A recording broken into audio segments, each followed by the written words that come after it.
ಓಂ ಶ್ರೀ ಮಹಾಗಣಾಧಿಪತಿಯೇ ನಮಃ. ಓಂ ಶ್ರೀ ಮಾತ್ರೇ ನಮಃ. ಓಂ ಶ್ರೀ ಗುರುಭ್ಯೋ ನಮಃ.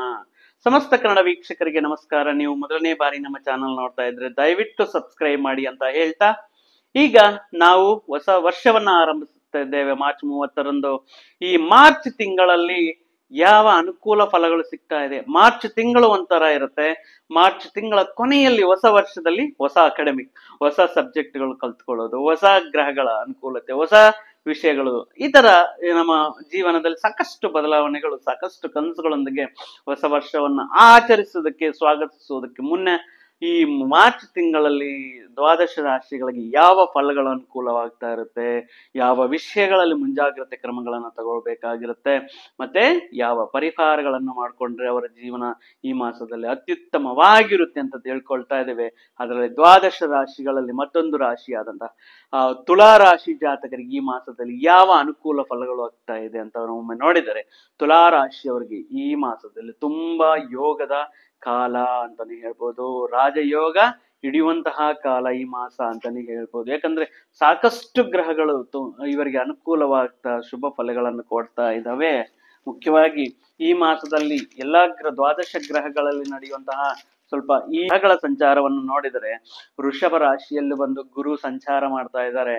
ಇನ್ನು ಮಿಥುನದಲ್ಲಿ ಕುಜ ಬಂದು, ಕನ್ಯಾ ರಾಶಿಯಲ್ಲಿ ಕೇತು ಮತ್ತು ಕುಂಭ ರಾಶಿಯಲ್ಲಿ ರವಿ ಮತ್ತು ಶನಿ ಗ್ರಹಗಳ ಸಂಚಾರ, ಮೀನ ರಾಶಿಯಲ್ಲಿ ಒಂದೊಂದು ಗ್ರಹ ಸೇರಿ ಷಷ್ಠಗ್ರಹ ಕೂಟದ ಕಡೆಗೆ ಪ್ರಯಾಣ ಆಗ್ತಾ ಇದೆ. ಆಲ್ರೆಡಿ ಇದರಲ್ಲಿ ರಾಹು, ಶುಕ್ರ, ಬುಧ ಇದ್ದಾರೆ. ಇನ್ನು 28ನೇ ಇವರಿಗೆ ಷಷ್ಠಗ್ರಹ ಕೂಟ ಮೀನ ರಾಶಿಯಲ್ಲಿ ಆಗ್ತಾ ಇದೆ.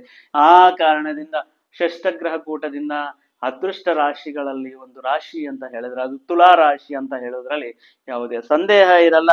ಯಾಕಂದ್ರೆ ಈ ಮಾಸದಲ್ಲಿ ತುಲಾ ರಾಶಿಯವರಿಗೆ ಇವರ ಸಾಮರ್ಥ್ಯಕ್ಕೆ, ಇವರು ಪಡುವಂತಹ ಕಷ್ಟಕ್ಕೆ, ಇವರು ಹಾಕುವಂತಹ ಎಫರ್ಟ್ಗೆ ಅನುಕೂಲವಾದಂತಹ ಒಂದು ಐಡೆಂಟಿಟಿ ಸಿಗುತ್ತೆ. ಇವರಿಗೆ ಸಿಗ್ಬೇಕಾಗಿರುವಂತಹ ಒಂದು ರಿಕಗ್ನೈಸೇಷನ್ ಸಿಗುತ್ತೆ. ಆ ಕಾರಣದಿಂದ ತುಲಾ ರಾಶಿಯವರಿಗೆ ತುಂಬಾ ಅನುಕೂಲವಾದಂತಹ ಸಮಯ ಅಂತ ಹೇಳ್ಬೋದು.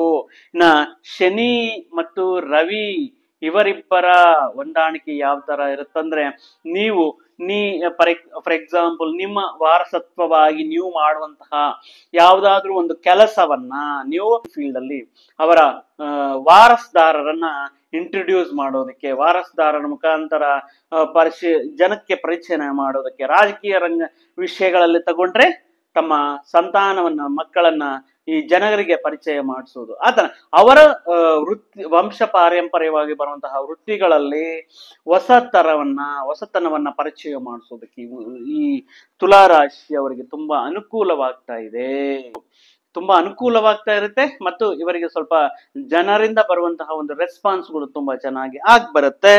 ಇನ್ನ ಸರ್ಕಾರಕ್ಕೆ ಸಂಬಂಧಪಟ್ಟಿರುವಂತಹ, ರಾಜಕೀಯದಲ್ಲಿರುವಂತಹ ಯಾವ್ದಾದ್ರು ಒಂದು ನಾಮಿನೇಟೆಡ್ ಪೋಸ್ಟ್ ಆಗಿರ್ಬೋದು, ಇಲ್ಲ ಯಾವ್ದಾದ್ರು ಉನ್ನತ ಹುದ್ದೆ ಆಗಿರ್ಬೋದು, ಈ ಸರ್ಕಾರ ಗವರ್ಮೆಂಟ್ ಜಾಬ್ ಮಾಡೋರಿಗೆ, ಗವರ್ಮೆಂಟ್ ಅಲ್ಲಿ ಇರುವಂತಹವರಿಗೆ ಮತ್ತು ಗವರ್ಮೆಂಟ್ ಆಳ್ತಾ ಇರುವಂತಹವರಿಗೆ ಉನ್ನತ ಹುದ್ದೆಗಳು ಲಭಿಸುವಂತಹ ಕಾಲ ಆಗ್ತಾ ಇರುತ್ತೆ. ಮುಖ್ಯವಾಗಿ ಯಾವುದೇ ವಿಷಯಗಳಲ್ಲಿ ಒಂದು ಯಶಸ್ಸಿನ ಕಾಲ ಈ ಮಾಸ ಅಂತ ಹೇಳ್ಬೋದು. ಒಂದಕ್ಕಿಂತ ಒಂದು ಜಯ, ಸಕ್ಸಸ್ ಅನ್ನೋದು, ಸಕ್ಸಸ್ ರೇಟ್, ಸಕ್ಸಸ್ ಗ್ರಾಫ್ ಒಂದೇ ಸರಿ ತುಂಬಾ ಮಟ್ಟಕ್ಕೆ ಬೆಳೆಯುತ್ತೆ ತುಲಾ ರಾಶಿಯವರಿಗೆ ಈ ಮಾಸದಲ್ಲಿ. ಮುಖ್ಯವಾಗಿ ಕಲಾರಂಗದಲ್ಲಿರುವಂತಹ ಸಿನಿ ಪ್ರಮುಖರಿಗೆ, ಸಿನಿಮಾದಲ್ಲಿ ಆಕ್ಟ್ ಮಾಡುವಂತಹ ಆಕ್ಟರ್ಸ್ ಆಗಿರ್ಬೋದು, ಡೈರೆಕ್ಟರ್ಸ್ಗೆ, ಮ್ಯೂಸಿಕ್ ಡೈರೆಕ್ಟರ್ಸ್ಗೆ, ಸಿಂಗರ್ಸ್ಗೆ ಹೊಸ ಅವಕಾಶಗಳು ಪಡೆಯೋದಕ್ಕೆ ಮತ್ತು ಜನರಿಂದ ಮತ್ತಷ್ಟು ಪ್ರೀತಿಯನ್ನು ಪಡೆಯೋದಕ್ಕೆ ಈ ಮಾಸದಲ್ಲಿ ಅನುಕೂಲವಾಗ್ತಾ ಇರುತ್ತೆ.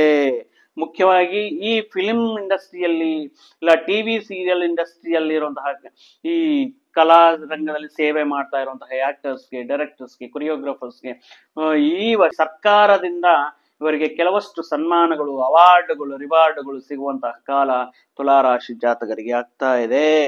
ರಾಷ್ಟ್ರಾಧಿಪತಿ ಶುಕ್ರ ಷಷ್ಠಮದಲ್ಲಿರುವ ಕಾರಣದಿಂದ ಮತ್ತು ಅವರ ಜೊತೆಗೆ ರಾಹು ಮಹಾಪ್ರಭುವರು ಕೂಡ ಈ ಶುಕ್ರನ ಜೊತೆಗೆ ಇರುವಂತಹ ಯೋಗ, ಶುಕ್ರ ರಾಹು ಹೊಂದಾಣಿಕೆಯಿಂದ ನೀವು ಮಾಡ್ತಾ ಇರುವಂತಹ ಯಾವುದೇ ವಿದ್ಯಾಭ್ಯಾಸವಾಗಿರಲಿ, ಹೊಸದಾಗಿ ನೀವೇನಾದ್ರೂ ವಿದ್ಯಾಭ್ಯಾಸ ಮಾಡ್ಕೊಳ್ತಾ ಇದ್ದೀರಾ, ವಿದ್ಯಾಭ್ಯಾಸಕ್ಕೋಸ್ಕರ ಪ್ರಯತ್ನ ಮಾಡ್ತಾ ಇದ್ದೀರಾ ನೀವು, ಮತ್ತು ವಿದ್ಯಾಭ್ಯಾಸಕ್ಕೆ ಸಂಬಂಧಪಟ್ಟಿರುವಂತಹ ಮುಂಚೆನೆ ಒಂದು ಯಾವ್ದಾದ್ರು ವಿದ್ಯಾಲಯಕ್ಕೆ ಹೋಗಿ ಸೀಟ್ ಕನ್ಫರ್ಮ್ ಮಾಡ್ಕೊಳ್ಳೋದು, ಬರುವಂತಹ ಇಯರ್ ಅಲ್ಲಿ ಯಾವ ವಿದ್ಯಾಲಯದಲ್ಲಿ ಮಕ್ಕಳಿಗೆ ಬೇಕಾಗಿರುತ್ತೆ ಅನ್ನುವಂತಹ ವಿಷಯಗಳಲ್ಲಿ ಅಡ್ಮಿಷನ್ಸ್ ತಗೊಳ್ಳೋದ್ರಾಗಿ ಇಂತಹ ಕೆಲಸ ಕಾರ್ಯಗಳಲ್ಲಿ ತುಂಬಾ ಅನುಕೂಲವಾಗ್ತಾ ಇರುತ್ತೆ.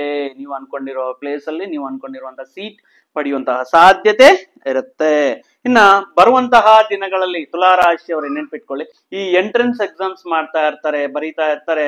ಈ ಯಾವ್ದಾದ್ರು ಒಂದು ಕೋರ್ಸ್ಗೆ ಅಡ್ಮಿಷನ್ಗೋಸ್ಕರ BEd ಆಗಿರ್ಲಿ, DEd ಆಗಿರ್ಲಿ, ಮೆಡಿಸಿನ್ ಆಗಿರ್ಲಿ, ಈ ಇಂಜಿನಿಯರಿಂಗ್ ಆಗಿರ್ಲಿ, ಮುಖ್ಯವಾಗಿ ಮೆಡಿಸಿನ್ ವಿದ್ಯಾರ್ಥಿಗಳಿಗೆ ಉತ್ತಮವಾಗಿದೆ, ತುಂಬಾ ಚೆನ್ನಾಗಿದೆ. ಸ್ವಲ್ಪ ಪ್ರಯತ್ನವನ್ನು ಮಾಡಿದರೆ ಖಂಡಿತವಾಗಿಯೂ ತುಲಾರಾಶಿ ವಿದ್ಯಾರ್ಥಿಗಳಿಗೆ ಮೆಡಿಸಿನ್ ಅಲ್ಲಿ ಎಂಟ್ರಿ ಅನ್ನೋದು, ಮೆಡಿಸಿನ್ ಮತ್ತು ಮೆಡಿಕಲ್ ಕಾಲೇಜುಗಳಲ್ಲಿ ವಿದ್ಯಾಭ್ಯಾಸ ಪ್ರಾರಂಭಿಸೋಕೆ ತುಂಬಾ ಅನುಕೂಲವಾಗಿದೆ. ಇನ್ನ ಬೇರೆ ಬೇರೆ ಎಂಟ್ರೆನ್ಸ್ ಎಕ್ಸಾಮ್ಸ್ ಅಲ್ಲಿ ಉತ್ತಮ ಅಂಕಗಳನ್ನ ಪಡೆದು ಸೀಟನ್ನ ಕನ್ಫರ್ಮ್ ಮಾಡ್ಕೊಳ್ಳೋದಕ್ಕೆ ತುಲಾರಾಶಿ ಅವರಿಗೆ ಅನುಕೂಲವಾಗಿರುತ್ತೆ. ಇನ್ನು ಮುಖ್ಯವಾಗಿ ವಿದ್ಯಾರ್ಥಿಗಳು ವಿದೇಶದಲ್ಲಿ ಯಾವ್ದಾದ್ರು ವಿದ್ಯಾಭ್ಯಾಸ ಮಾಡ್ಕೋಬೇಕು, ಅವಕಾಶಗಳನ್ನ ಪಡ್ಕೋಬೇಕು ಅನ್ನೋಂಥವ್ರಿಗೆ ತುಂಬಾ ಚೆನ್ನಾಗಿದೆ. ಇನ್ನು ಮುಖ್ಯವಾಗಿ ಈ ಸಿನಿಮಾ ಫೀಲ್ಡ್ ಅಲ್ಲಿ, ಫಿಲ್ಮ್ ಇಂಡಸ್ಟ್ರಿಯಲ್ ಅಂತಹ ಸ್ತ್ರೀ ಕ್ಯಾರೆಕ್ಟರ್ಸ್ಗೆ, ಫಿಮೇಲ್ ಕ್ಯಾರೆಕ್ಟರ್ಸ್ಗೆ ತುಂಬಾ ಅನುಕೂಲವಾದಂತಹ ಸಮಯ ಅಂತಾನೆ ಹೇಳ್ಬೋದು. ತುಲಾರಾಶಿಯ ಸ್ತ್ರೀಯರಿಗೆ ಉತ್ತಮ ಇವರು ಆದಾಯವನ್ನ ಹೆಚ್ಚಿಸಿಕೊಳ್ಳಲು, ಆಸ್ತಿಗಳನ್ನ ಕೊಂಡುಕೊಳ್ಳಲು ಮತ್ತು ಹೊಸ ಅವಕಾಶಗಳು, ಹೊಸ ಪ್ರಾಜೆಕ್ಟ್ಗಳನ್ನ ಕೈ ಹಿಡಿಯಲು ಈ ತುಲಾರಾಶಿಯಲ್ಲಿರುವಂತಹ ಸ್ತ್ರೀಯರಿಗೆ ತುಂಬಾ ಅನುಕೂಲವಾಗಿದೆ. ಅದರಲ್ಲಿಯೂ ಈ ಫಿಲಂ ಇಂಡಸ್ಟ್ರಿ, ಕಲಾರಂಗದಲ್ಲಿ ಸಂಬಂಧಪಟ್ಟ ಸ್ತ್ರೀಯರಿಗೆ ತುಂಬಾ ಚೆನ್ನಾಗಿದೆ. ಅಷ್ಟಮದಲ್ಲಿ 8ನೇ ಭಾವದಲ್ಲಿ ಇರುವಂತಹ ಗುರು ಗ್ರಹ ಬೃಹಸ್ಪತಿ 8ನೇ ಭಾವದಲ್ಲಿದ್ದು ಈ ಆಧ್ಯಾತ್ಮಿಕ ಚಿಂತನೆ ಮಾಡ್ತಾ ಇರುವಂತಹ, ನಿಗೂಢ ರಹಸ್ಯಗಳ ಬಗ್ಗೆ ತಿಳ್ಕೊಳ್ಳುವಂತಹ ಮತ್ತು ಮಂತ್ರ ತಂತ್ರಗಳಲ್ಲಿರುವಂತಹ ವಿಷಯಗಳನ್ನ ಹುಡುಕ್ತಾ ಇರುವಂತಹ, ರಹಸ್ಯಗಳನ್ನು ಭೇದಿಸುವಂತಹ ಅವರಿಗೆ ಆಧ್ಯಾತ್ಮಿಕ ವ್ಯಕ್ತಿಗಳ ಮುಖಾಂತರ ಹೊಸ ವಿಷಯಗಳನ್ನು ಪರಿಚಯಗಳ ಮಾಡ್ಕೊಳ್ಳುವಂತಹ ವಿಷಯಗಳಲ್ಲಿ ಈ ತುಲಾರಾಶಿಯವರಿಗೆ ತುಂಬಾ ಅನುಕೂಲವಾಗಿದೆ. ಇನ್ನು ಮಾರ್ಚ್ 14ರ ನಂತರ ರವಿ ಬಂದು, ಸೂರ್ಯ ಬಂದು 6ನೇ ಸ್ಥಾನಕ್ಕೆ ಬಂದು ಈ ಶುಕ್ರ ರಾಹು ಬುಧ ಗ್ರಹ, ಆಲ್ರೆಡಿ ಈಗ ಶುಕ್ರ ರಾಹು ಬುಧ ಗ್ರಹಗಳು ಇರುತ್ತೆ, ಮತ್ತು 14ರ ನಂತರ ರವಿ ಬಂದು ಈ 4 ಗ್ರಹಗಳ ಜೊತೆಗೆ ಸೇರ್ತಾ ಇರುವಂತಹ ಕಾರಣದಿಂದ ಸಕ್ಸಸ್ ರೇಟ್, ಇದಕ್ಕೆ ಮುಂಚೆ ಹೇಳ್ದಂಗೆ ನೀವು ಪಡೆಯುವಂತಹ ಯಶಸ್ಸಿನ ಅವಕಾಶಗಳು ತುಂಬಾ ಜಾಸ್ತಿ ಆಗ್ತಾ ಇರುತ್ತೆ. ಯಾವ್ದಾದ್ರು ಒಂದು ವಿಷಯ, ಯಾವ್ದಾದ್ರು ಒಂದು ಪ್ರಯತ್ನ, ಒಂದು ಸಂಕಲ್ಪ, ಯಾವ್ದಾದ್ರು ಒಂದು ಕೈ ಎತ್ತಬೇಕು, ಕೈ ಹಿಡಿಬೇಕು, ಪ್ರಯತ್ನವನ್ನು ಸಕ್ಸಸ್ ಮಾಡ್ಕೋಬೇಕು ಅಂದ್ರೆ ಇಂತಹ ವಿಷಯಗಳಲ್ಲಿ ಸಕ್ಸಸ್ ರೇಟ್ ತುಂಬಾ ಚೆನ್ನಾಗಿರುತ್ತೆ. ಇನ್ನ ಇದಕ್ ಮುಂಚೆ ಮಾಡ್ಕೊಂಡಿರುವಂತಹ ವಿವಾದಗಳಾಗಿರ್ಬೋದು, ಮನಸ್ಪರ್ಧೆಗಳಾಗಿರ್ಬೋದು, ಮಿಸ್ಅಂಡರ್ಸ್ಟ್ಯಾಂಡಿಂಗ್ಸ್ ಆಗಿರ್ಬೋದು, ಇವೆಲ್ಲವೂ ಕೂಡ ಬಗೆಹರಿಯುತ್ತೆ. ಶತ್ರುಗಳು ಮಿತ್ರಗಳಾಗ್ತಾರೆ. ಇನ್ನ ನೀವು ಬಂದು ಮಿತ್ರರೊಡನೆ ಏನಾದ್ರೂ ವಿವಾದಗಳು ಇದ್ದರಲ್ಲಿ, ಸ್ನೇಹಿತರೊಂದಿಗೆ ವಿವಾದಗಳು ಇದ್ದರಂತಹ ಸಂದರ್ಭಗಳಲ್ಲಿ ಇವೆಲ್ಲವೂ ಬಗೆಹರಿಯುತ್ತೆ. ಮುಖ್ಯವಾಗಿ ನಿರುದ್ಯೋಗಿಗಳು ಹೊಸ ಉದ್ಯೋಗಕ್ಕೋಸ್ಕರ ಪ್ರಯತ್ನ ಮಾಡ್ತಾ ಇರುವಂತಹ ಸಂದರ್ಭಗಳಲ್ಲಿ ಹೊಸ ಉದ್ಯೋಗದ ಪ್ರಾಪ್ತಿ, ಹೊಸ ನಿರುದ್ಯೋಗಿಗಳಿಗೆ ಹೊಸ ಉದ್ಯೋಗದ ಲಾಭ ಅನ್ನೋದು ಈ ಮಾಸದಲ್ಲಿ ನಿರುದ್ಯೋಗಿಗಳಿಗೆ ಹೊಸ ಉದ್ಯೋಗದಲ್ಲಿ ಸೇರುವುದು, ಇಂಟರ್ವ್ಯೂ ಅಲ್ಲಿ ಪಾಸ್ ಆಗುವುದು ಮುಂತಾದ ವಿಷಯಗಳು ನಡೀತಾ ಇರುತ್ತೆ. ಮುಖ್ಯವಾಗಿ ತುಲಾರಾಶಿಯವರಿಗೆ ತುಂಬಾ ಅನುಕೂಲವಾದ ಯೋಗವಾದ ಮಾಸ ಈ ಮಾಸ ಅಂತ ಹೇಳ್ಬೋದು. ಇನ್ನ ಶುಕ್ರ ಗುರು ಈ 2 ಗ್ರಹಗಳ ಪರಸ್ಪರ ಅದು ಹೊಂದಾಣಿಕೆ, ಇದರಿಂದ ಇವರಿಗೆ ಒಂದು ರಾಜಯೋಗ ಅನ್ನೋದು ಸಿದ್ಧಿ ಆಗ್ತಾ ಇದೆ. ಶುಕ್ರ ಮತ್ತು ಗುರು ಹೊಂದಾಣಿಕೆಯಿಂದ ತುಲಾರಾಶಿಯವರಿಗೆ ಒಂದು ಅದ್ಭುತ ಯೋಗ ಕಾಲ ಅಂತಾನೆ ಹೇಳ್ಬಹುದು. ಈ ಯೋಗದ ಕಾರಣದಿಂದ, ರಾಜಯೋಗ ಅಂದ್ರೆ ಒಂದೇ ಸಾರಿ ರಾಜ ಮತ್ತು ಪಟ್ಟಾಭಿಷೇಕ ವಿಷಯಗಳಲ್ಲ, ಅಂದ್ರೆ ಯಾವುದೇ ನೆಗೆಟಿವ್ ವಿಷಯವನ್ನ ಪಾಸಿಟಿವ್ ಗೆ ಕನ್ವರ್ಟ್ ಮಾಡೋದು, ಯಾವುದೇ ಕೆಟ್ಟೋದ್ರಲ್ಲಿ ಒಳ್ಳೆಯದನ್ನ ಹುಡ್ಕೋದು, ಕೆಟ್ಟ ವಿಷಯಗಳು ಒಳ್ಳೆಯದಾಗಿ ಪರಿವರ್ತನೆ ಆಗೋದಕ್ಕೆ ತುಲಾರಾಶಿಯವರಿಗೆ ಈ ಮಾಸ ತುಂಬಾ ಅನುಕೂಲವಾಗ್ತಾ ಇರುತ್ತೆ.